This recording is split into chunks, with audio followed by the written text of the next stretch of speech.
Sana karşı kalbimi açarladım, bağladım. Son dəfə görüşüb qucaqladım, ağladım.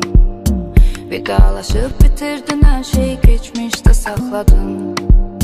Elə bildin sensiz bacarmaram, bacardın.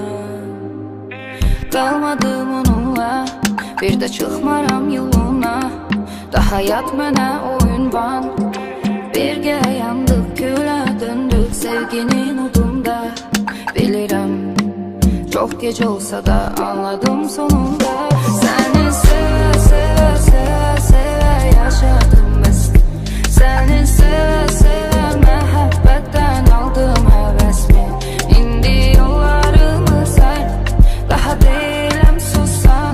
Döndü ürəyim buza, qaldım mən səndən uzaq. Səni sevə, sevə, sevə, sevə yaşadım bəs.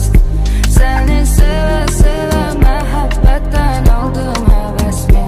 İndi yollarımız ayrı, daha deyiləm susan. Döndü ürəyim buza, qaldım mən səndən uzaq. Səninlə yox ikimizin sonu, yaşadıq hər şey və bitdi yolumuz.